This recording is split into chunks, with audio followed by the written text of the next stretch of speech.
Pertama saya mau cerita atau menerangkan, ini nomornya ada urut tapi sesuai prioritas yang saya inginkan. Halaman 1, 2, 3 ya. 7 item saja nanti cepat insya Allah. 1, 2, 3.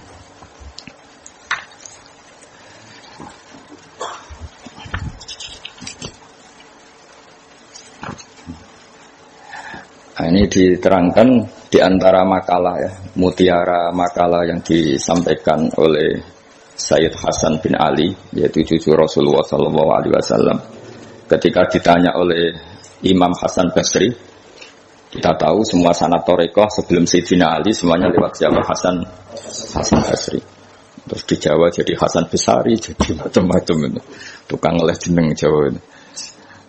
Itu di antara makalahnya itu malam yu'min bi qada'illahi wa qadari khairihi wa syarrihi faqad kafara. Tapi waman hammala dzambahu rabbahu faqad fajara. Jadi kalau orang tidak berkeyakinan qada qadar khairihi wa syarrihi minallah, dia berstatus kafir. Tapi orang yang mengkambing hitamkan Allah ketika dia dosa, faqad fajara. Dia itu orang yang enggak benar. Jadi ini sudah tengah-tengah karena masyhur itu ada ulama ahli sunnah yaitu Imam Sanusi berdebat sama orang Mu'tazilah itu semalaman. Mu'tazilah itu tetap kokoh keburukan itu tidak dari Allah. Alasannya Allah itu memerintahkan kebaikan, masa menghendaki keburukan. Tapi pikirannya Imam Sanusi, idzan waqa'a fi mulkihi ma la yuridu. Alam raya ini kan seringnya banyak maksiat daripada taat. Berarti di alam ini lebih banyak yang terjadi bukan kehendaknya Allah. Berarti Allah kalah dong kalau gitu. Karena ingin baik ternyata yang terjadi buruk. Jadi ini kan problem. Kita sebagai mukmin juga problem. Mau nisbatkan jelek ke Allah tidak pantas. Mau bilang elek itu kreasi setan mayoritas. Berarti yang menang partainya setan, itu kan ribet. Yaitu faqad kafar.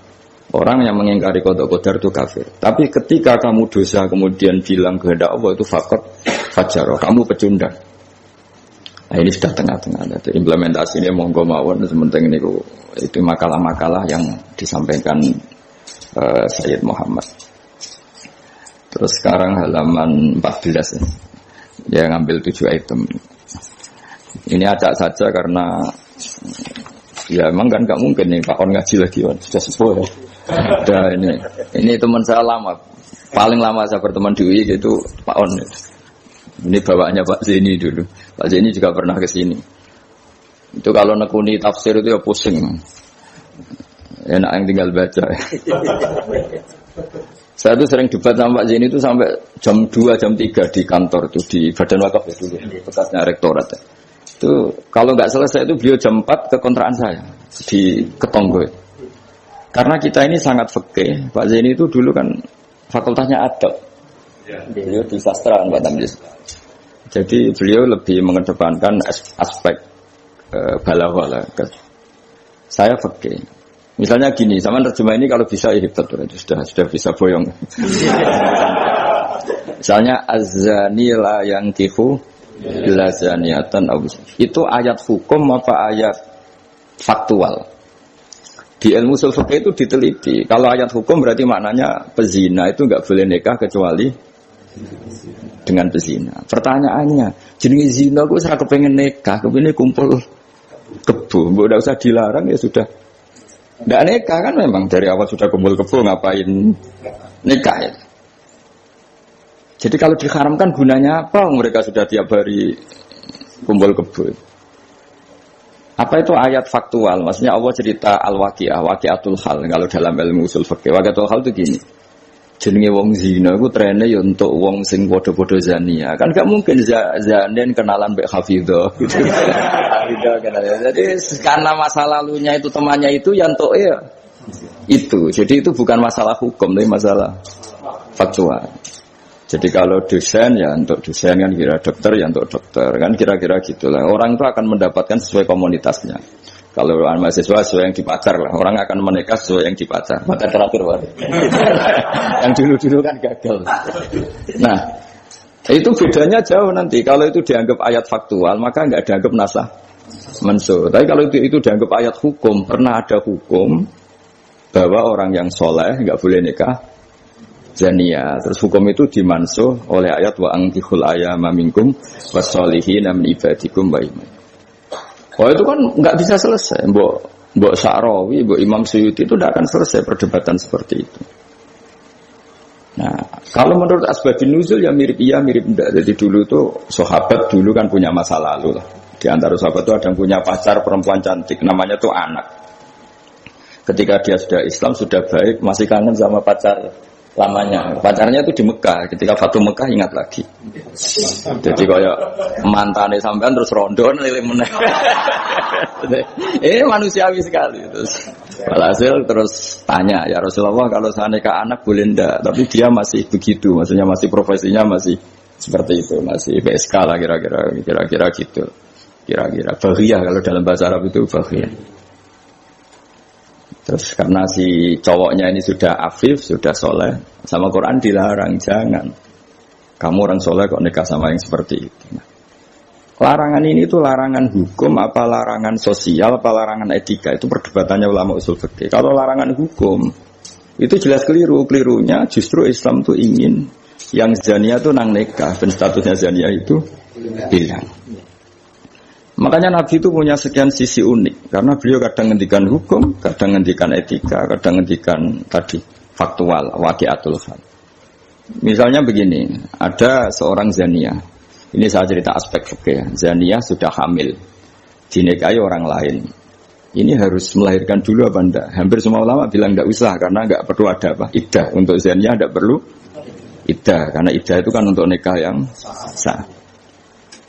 Tapi suatu saat Nabi itu pernah ditanya, ya Rasulullah, ada orang yang biasa kumpul kebo, lelaki dan perempuan bisa kumpul kebo, sekarang sudah nikah. Itu Nabi ngapresiasi dan beliau ngendikan, qad kharaja min sifahin ila nikahin. Ya baguslah sekarang yang tadi malam mungkin masih berstatus kumpul kebo, gara-gara nikah, sekarang kumpulnya sudah kumpul nikah. Jadi Nabi komentar, qad kharaja min sifahin ila nikahin. Dia sudah keluar dari tradisi kumpul kebo menjadi tradisi yang baik, yaitu nikah. Hubungan intimnya sudah berstatus nikah. Makanya kita-kita yang kiai itu kalau ada orang minta dikawinkan, itu bingung. Bingungnya kalau langsung dikawinkan geger BKUA. Kalau enggak, yang nakal lah. Justru kalau kayak kangkang nggak nakal itu nggak wajib menikahkan sekarang. Nanti 40 tahun lagi ya nggak apa-apa. Tapi kalau orang nakal itu malah harus. Kalau minta dinikahkan sekarang kok kamu tidak mau, kan bisa aja malamnya gitu lagi. Padahal kalau kamu mau menikahkan, kumpul malamnya nanti sudah halal ya, sudah sah. Tapi kalau kamu tidak nikahkan, kumpul kebo. Dan kuncinya di kamu, karena kamu disuruh. Jadi mau tidak mau terlibat. Makanya kalau dalam hukum mengislamkan orang itu nggak ada boleh waktu jeda. Misalnya ada orang kafir tanya, Gus Pak, saya syahadatkan. Itu kok saya bilang sudah duduk dulu, ngopi dulu. Itu saya ikut murtad. Karena membiarkan dia sekian menit dalam keadaan kafir. Yang saya bisa menghilangkan saat itu juga. Maka harus langsung disyahadatkan. Karena ibqa alal kufri, kufrun, menetapkan kekafiran itu, ya nggak boleh saya mandi dulu atau ngopi-ngopi dulu, nggak boleh, harus langsung. Ya, ibarat gini lah, kafir itu kan taruhannya neraka. Ibarat ada orang kecelakaan, kamu pas pakai celana pendek di jalan, kan nggak boleh kamu tak pakai baju dulu. Sedang dipelindes truk lagi kan, harus langsung. Meskipun Anda dalam kondisi yang tidak sempurna. Nah, resikonya tadi pas kamu bikin kopi ternyata orang itu mati, berarti matinya mati kafir. Yang Anda kan langsung kamu talqin syahadat, dia mati Islam. Begitu juga orang yang kumpul kebo minta kamu nikahkan sekarang. Kalau kamu nikahkan maka nantinya sudah kumpul nikah. Tapi kalau enggak, nah tapi kalau orang soleh seperti ini biarin aja nggak apa-apa. Jadi orang soleh itu ya ada resikonya karena sepi tidak mengharuskan nang nikahkan itu. Nah lagi kembali tadi azani la yankihu illa zaniatan aw musyrikah. Itu faktual, apa hukum, apa etika? Ya kita mau tidak mau debat karena kita nggak punya pilihan.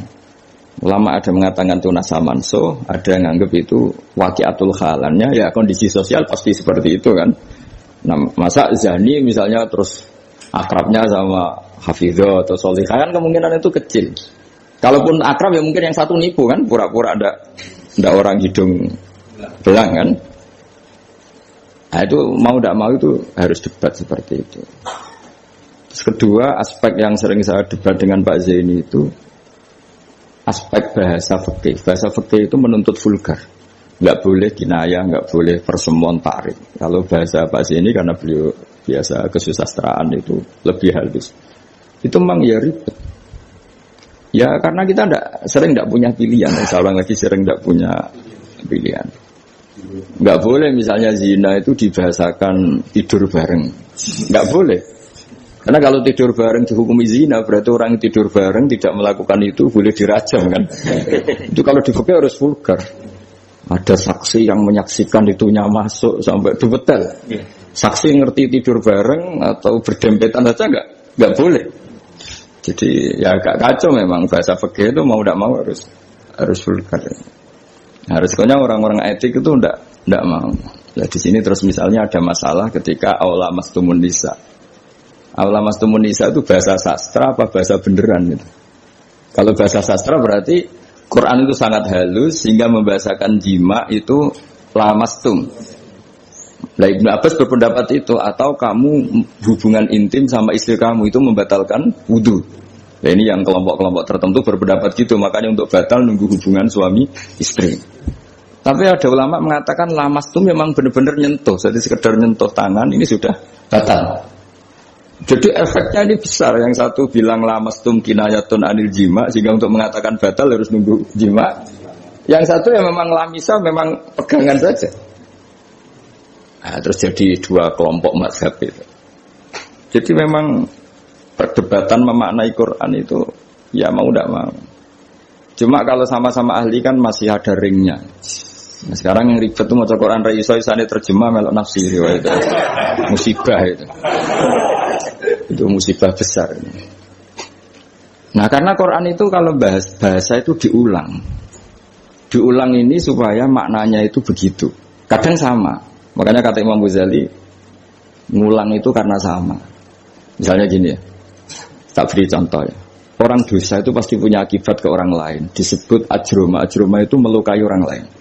Innal ladzina ajramu kanu minal ladzina amanu yadhakun. Tapi nanti diganti. Kalau ajramu ini ditafsir diganti kafaru karena di belakang diganti fal yaumal ladzina amanu minal kuffar, bukan minal mujrimin.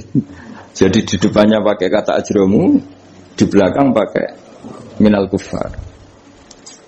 Misalnya tadi ada 3 kelompok di akhirat, menerima tangan kanan, menerima buku dengan tangan kanan, kedua dengan tangan kiri. Tapi yang terlalu buruk itu waro adzohri, menerimanya membungkungi yang ngasih. Jadi misalnya kamu malaikat yang ngasih buku, itu lama ya sudah, yang fatal itu ya sudah nerimanya dengan tangan kiri, dia membungkungi yang ngasih. Jadi sudah ngawur secara etika. Misalnya dipanggil si A sini, si malaikat tadi orang ini memang bakat buruk, pas nerima buku itu sudah sangat tidak beretika. Sudah dengan tangan kiri sambil membungkungi, sehingga malaikat ini semangat ngadapnya ya kumat lah, kumat mantelnya itu sudah tidak beretik, sudah pakai tangan kiri membungkungi. Tapi kita yang sopan itu kan menghadap pakai tangan kanan. Ya muni matur nuwun barang menapa. Sehingga terus jadi malaikat itu makanya semua nanti di akhirat. Nah, akhirnya kelompok itu hanya 2, kanan dan kiri. Nah, kiri ini yang ekstrim sampai ya sudah kiri. Nah, itu kata Imam Ghazali, jangan kira ada kelompok 3, ya ada yang biyamini, bisimali, waro'a, dori gitu maksudnya. Jadi sering seperti itu. Jadi hanya 2 tapi diredaksikan 3. Begitu juga neraka misalnya. Neraka itu kiai kuno nak darani digelundungno ning neraka. Itu bahasa paling bener ya. Karena orang masuk neraka itu kan bayangannya Quran itu kan wajah alam min baini itim satwa min khalfihim satan fakhsyarahum, terus sampai saat terusnya fahum mukmahun. Mukmahun itu ditekuk. Nah, itu sebagian Quran ngredaksekno yu'raful mujrimuna bisimahum fayukhadhu bin nawasi wal aqdam. Nawasi itu bathuk, aqdam itu delamaan. Jadi bathuknya ditekuk sampai nyium. Ya kiri gini gambarannya itu gini, ditekuk gini, ininya diikat sampai kena kaki. Nah, bentuknya sudah kayak bola. Makanya wong kuno nak darani itu digelundung nang neraka. Kamu enggak usah praktek, maksudnya ini jadi. Tapi Gambarannya memang gini. Inna ja'alna fi a'naqihim aghlalan. Terus fahiya ilal asqan fahum mukmahun, ini di rantai, dicancang, dikenakan ini. Ya ini apa itu peragaan saja. Ya nanti enggak usah apa dipraktekkan. Nah karena bentuknya sudah gini, terus ya digelut. Nah neraka itu bawah. Ya neraka itu kan posisinya bawah. Mulane darani munggah swarga karena surga itu naik. Digeludungno ning. Nah ini cerita kealimannya wali-wali dulu. Jadi membahasakan masuk neraka itu digeludungno. Karena posisi sudah kayak bola itu. Diikat dengan bentuk seperti itu kan. Nah, redaksi yang di Yasin yang tadi aghlalan fayya ila asqan fahum mukmahun itu ya sama dengan redaksi yang di surat Rahman yu'araful mujrimuna bisimahum fayukhadu bin nawasi wal. Nah, hal seperti ini tuh, ini sekaligus saya curhat ya ke Pak Rektor. Jadi memang tafsir itu nggak orang yang menguasai Quran karena lafaz, kalau bahasa kasarnya lafaz jebakannya banyak. Maka kata Imam Ghazali dalam Ulumul Quran, fayazunnu dzannun, orang mengira bahwa itu kelompok yang berbeda karena dengan redaksi yang padahal itu kelompok yang sama karena Quran itu balaghah, Quran itu adab. Ya tadi keahliannya Profesor Zaini di sisi ini itu tahu. Jadi memang ya seperti itulah nangani Quran. Sehingga dulu Imam Syafi'i ketika ditanya orang boleh tayamum itu kapan? Ya kalau tayamum karena tidak menemukan air di padang Sahara karena tidak ada air, sarannya nyari-nyari dulu. Nyari-nyari air ke sekelilingnya ya. Kalau ada kafilah ya tanya-tanya bawa air enggak. Baru kalau enggak menemukan baru tayamum. Ketika ditanya, "Mat dalil ala dalik?" Lalu dalilnya apa? Imam Syafi'i dengan enteng baca falam tajidumaan. Kemudian kamu tidak menemukan air. La yuqalu liman lam yatlub lam yajid wa innama yuqalu lam ya'rif. Di mana-mana tidak menemukan ya sudah mencari, baru namanya tidak menemukan. Bagi yang belum pernah mencari tidak bisa dikatakan tidak menemukan. Jadi itu la yuqalu liman lam yatlub lam yajid. Bagi yang belum pernah mencari namanya tidak menemukan, tapi namanya tidak tahu. Nah, itu contoh-contoh ijtihad Qur'ani ya. Jadi ya lafadznya Quran hanya falam tajiduma'an. Tapi namanya tidak menemukan berarti ada sabit tolak. Mesti dimulai mencari. Ya, terus berikutnya ini ya acak saja. Enggak sampai 7 ya enggak apa-apa, sekenanya aja. Ini kan curhat susahnya nerjemah. Makanya terjemah itu antar orang alim ya beda, bodoh sama alim tambah beda. Cuma yang satu ngawur lah, yang enggak ngerti ngawur itu kalau tidak tahu kok. Ya, halaman 42. Nah, ini yang masalah qiyas. Fannasu wa ingkana khosan lakinnahu yasiru aman. Nas itu meskipun waqiahnya itu khusus, lakinnahu yasiru aman. Pada akhirnya menjadi umum. Ya. Menjadi umum itu karena mau tidak mau ada kias. Kias itu analog, no? Atau pola. Misalnya gini ya, yang dicontohkan di sini misalnya Nabi memang hanya ngendikan layak til qadi wa wal khutban. Enggak boleh seorang hakim memutuskan hal-hal yang krusial dalam keadaan emosi. Khutban itu emosi yang sangat. Lalu kiasnya apa? Rektor juga enggak boleh dalam keadaan emosi bikin keputusan. Kiai juga enggak boleh, suami juga enggak. Siapapun enggak boleh. Cuma yang sering bikin keputusan otoritatif itu kan qadi, hakim.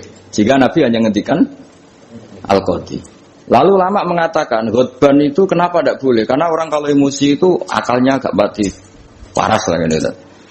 Lalu itu tidak harus pas emosi ya. Ulama menamakan terlalu syahwat ya nggak boleh, terlalu lapar ya nggak boleh, hakin ngempet nguyah ya nggak boleh, ngempet ngising.